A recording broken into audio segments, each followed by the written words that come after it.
Hey, Course 3. Today we are reviewing Test 20A, some specific problems, starting with number 2. I won't have a chance to do every single number that maybe you need. And if there is one I skip over you'd really like me to work on with you, just let me know. And we'll work on that together one-on-one on the Google Meet link. But hopefully this is enough to get you feeling successful to then take 20B. Last year, Sheldon used 50 feet of fencing to enclose a rectangle-shaped garden. The garden had an area of 150 feet squared. You may have already noticed, they don't tell us the dimensions, they just tell us the perimeter and the area. We have to figure dimensions on our own, or do we? This year, he's going to use 100 feet of fencing for a different garden that must be bigger. How much bigger as far as area? And I saw some people end up with the answer 300. And actually, if it makes you feel better, I had that answer too when I solved it using proportions like this. 50 is to 100 as 150 is to what? But that isn't exactly how to solve these. This is not a proportion problem. This is a scale factor problem. So perimeter, remember, is strictly scale factor in one dimension. So if we go from 50 feet in the original perimeter to, what's the new perimeter? 100 feet. What's our scale factor? The dimensions are times 2, aren't they? The length is twice as big, the width is twice as big, and as a result, the perimeter is twice as big. Now, when we start multiplying length and width to get area, area is in 2 dimensions, so you get scale factor squared. Scale factor squared. If this is the scale factor, if 2 is the scale factor, then in area, we have to multiply by 4. So you take the old area and you multiply it by 4, or scale factor 2 to the second. When you do this, you get the answer. Answer is 600, not 300, 600 feet squared. Again, using scale factor 2 squared and multiplying that by the original area. All right. Let's do number 3 next. We got Bria walking to school quickly at 4 miles an hour. Her rate is 4 miles per hour.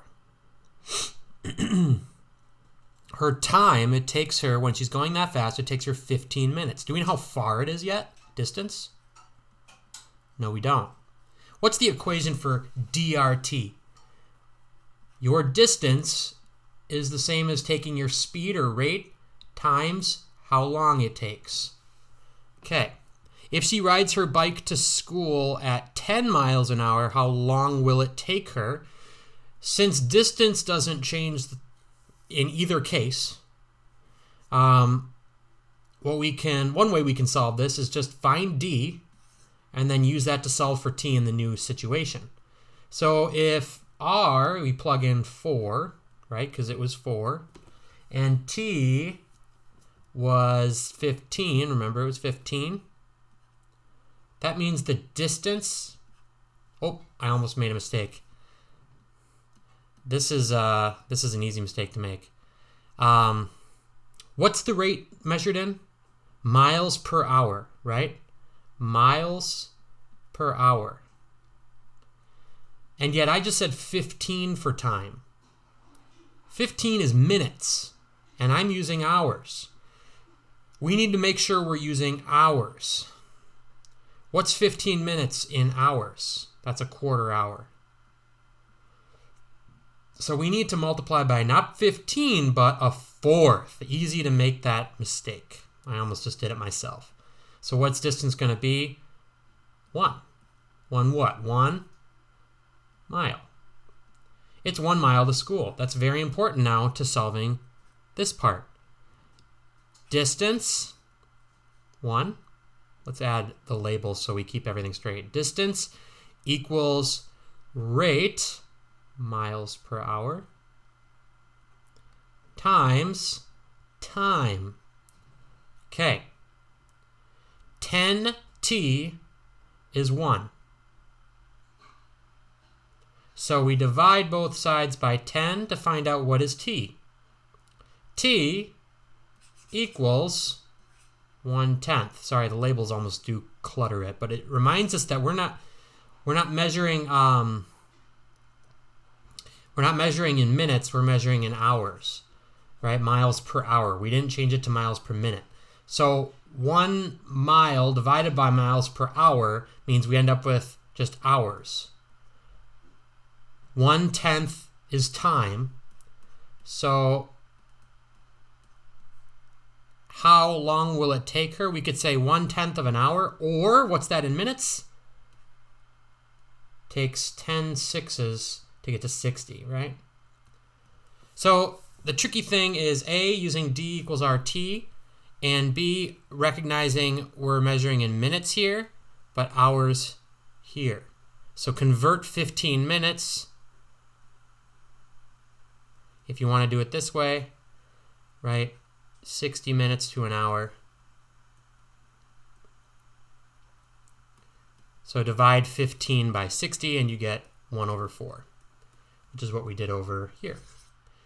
Number 4, we know the diameter is 6 on this cone. We know the height is 4. What is the slant height? We're talking about this part. Believe it or not, this is actually a Pythagorean theorem question. Pythagorean theorem. A squared plus B squared equals C squared. How? What we really have when you look at this cone straight on is a triangle where we're trying to find the C squared, the hypotenuse. What's the height? It's 4. So let's make that our A squared. Why not? 4 squared plus, what do we put here? Not 6. Just the radius, right? It's just half of 6. It's split down the middle. So what's half of 6? It's 3 squared. I'm going to switch to a better color. 4 squared is 16 plus 3 squared is 9 is C squared. Oh, it works out so beautifully because 16 plus 9 is 25. So square root C is 5. This hypotenuse to this triangle I just made is 5. Slant height is 5. So it's a Pythagorean theorem question. Okay. Becky, thinking of 2 numbers. Okay, it's very important now that we're this far in math that we don't just start guessing and checking. I know that's how many of you did this.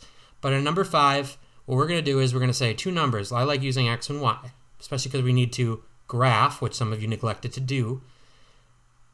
X and y, their sum is 10. Their difference is 6. All right. We've got what's true written down. Now, they even tell you x should represent the bigger number, y should represent the smaller number. Okay, fine. Write 2 equations, one for each condition. All right, I did that here. That's part of your credit, by the way. You have to do that. You have to show me that. Now graph it. Again, part of your credit. You should do that. Now, how do I graph these? You could do a t-chart. Why don't we just do that to keep it simple? Or you could rearrange them to do slope-intercept. But let's just do a t-chart. If x is 1, right, 1, then y would have to be 9. 9.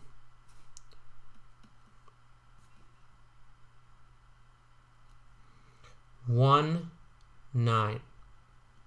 Okay?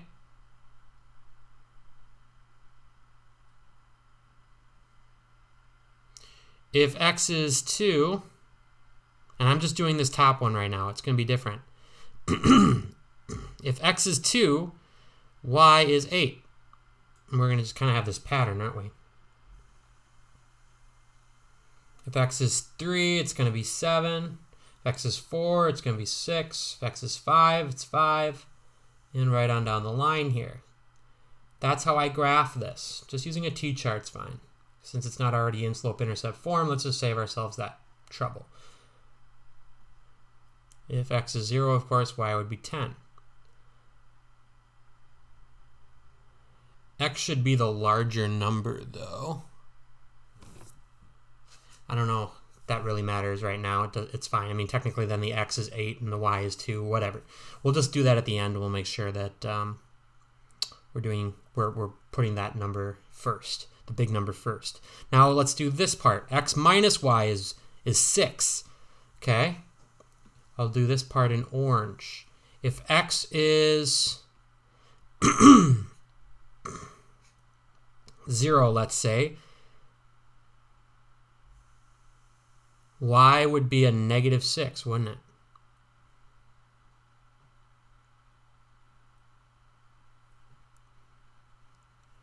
And if x were 6, y would be 0. Now you could just connect those two and draw your line right now, but I'm going to see, I want to see if it's going to cross up here somewhere, because that's what this is all about. Where do they cross? Okay, so if x is 8, y would have to be 2 to get to 6, right? 8 minus 2 is 6. I'm doing the bottom one right now. 8, 2. Okay, that's good to see. I think that's enough. So I'm going to draw a line then for my first one, making sure it crosses everything, and then I'm going to draw my other line that I did a lot of work on getting. This graph is worth a point, and then this is my answer, where they crossed. How do I use this? Well, what are the coordinates? Coordinates are 8, 2. Those are my two numbers. X is 8, y is 2. It works, trust me. All right, graph on a number line. Negative 3 is less than or equal to x is less than 2. I had a lot of people knew what numbers to show, but they didn't know how to graph on a number line. A conjunction like this, a compound inequality. So I've got my line. I'll make sure there's arrows on both sides. Okay, we're just dealing with 3 and 2, so I don't have to go any further down than maybe negative 4. Let's go negative 3, negative 2. Here's my 0. Here's my 1, 2, and I'm good at 3. Now, when you read this, if you're reading left to right, you have to read this as less than, right? The closed side is less than, so you have to read it as negative 3 is less than or equal to x. That means x is greater than negative 3. So what's really easier for graphing these is read from the x to the left and then to the right. So x, what we're graphing, x is greater than or equal to negative 3. So find your negative 3. I see a equal to, so that means we're including negative 3. Close dot, because there's an equals. Greater than or equal to. X is greater than or equal to, right? Because it's going, we got to read that way. Now we read this way. I'll change colors. Read x is less than, no equal sign, so we have to use an open circle. That's how you decide that. Less than 2. This one's easier. Then you can connect them. Doesn't have to be different colors. That's what your graph looks like. Okay? Remember, when you've got an equals to, that's a dot. When you have no equals to, that means we're not including the number being graphed, so we just put an open circle. Read this, x is greater than. X is less than. If you're going like this, which is what a lot of you attempted to do, okay, then you've probably got an inequality that goes x is greater than 5, but x is less than or equal to negative 5 or something like that. Okay, they'd have to write it on two separate spots, I think, usually. Also, you have to make sure you're using these. You can't just do this. You can't do that. You have to show the dot and you have to show the open. Otherwise, I don't know if you know which one it is. Got to show a dot and an open, or whatever ones are accurate for the particular problem. In number, I might have skipped ahead a little bit. I want to do number 5 quick. Going down the right-hand column now. Number 5 says find the volume of a cone in the one we were doing earlier, where the slant height was 5, the height is 4, and the diameter is 6.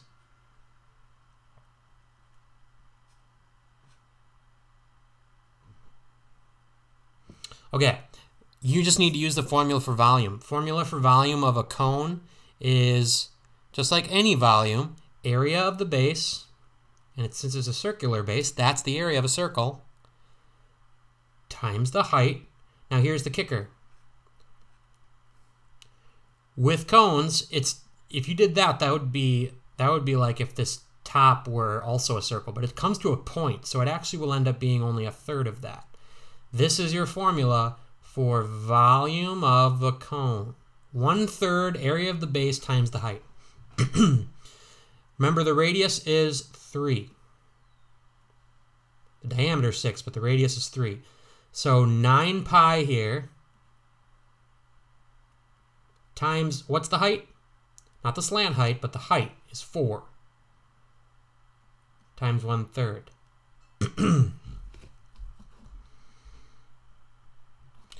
Let's multiply 4. I'm just going to do this. 36 pi all over 1/3. You could do all this in your calculator too, but I'm just going to do this because then what I can actually do is find 36 divided by 3 is 12 pi is actually your answer. That way I never had to multiply by the pi. But this is the key. If you use this, I know you can do it. Lateral surface area, LSA, of a pyramid. Right pyramid means that the top is at a 90-degree angle above the ground. There's no shortcuts for this one. Think about what it's asking. Lateral surface area is the area of all the surfaces around the outside, so everything except for the base. To find that, there isn't a simple formula. You just find the area of one side, which is just the area of a triangle. 6 times 5 divided by 2. 6 times 5 divided by 2. That's 15. So the area of one side is 15. You with me? If the area of one side is 15 and we're doing lateral, so all 4 surfaces, right? 1 here and then 2 not shown. So we're just multiplying this by 4 sides. Answer is 60. Bing, bang, boom. You're all done. That's all you do on that. All you do on that. That's what they're looking for. Okay, to finish, I'm going to do 16, and you know what? I might just do 17 because I had a couple people get that one wrong too. Quick for 16, because I know a lot of you needed that one. 5 times x minus 2, we do that by distributing like this. 5 times x is 5x. 5 times, remember this is a negative 2, is a negative 10. Okay, so 5 times x minus 2 distributed is 5x minus 10. You have to do that. And on the right, we're still at x plus 6. What do we do next? We get rid of the extra 10 on the left. So we have 5x is x plus 16. Looks good so far. Let's subtract the x from the right because we want all the x's together. Now x's are all on the left, constants on the right. How do I finish? We want to get rid of this 4 so that it's just x, or 1x. If I divide by 4 on one side, I do it on both. This is how you solve for letter number 16. Answer should be 4. Real quick, number 17, there's a couple ways to attack this. My initial way is change all the exponents to positive. Okay, so 6 is on the top. And then I see an x to the negative 1. How do I change x to the negative 1 to an x to the positive 1? I flip it to the bottom. Speaking of the bottom, I already had a 2, an x, and a y down there, right? Meanwhile, what's left on top? Y squared, x to the third. Let's combine my x's. X times x is x squared.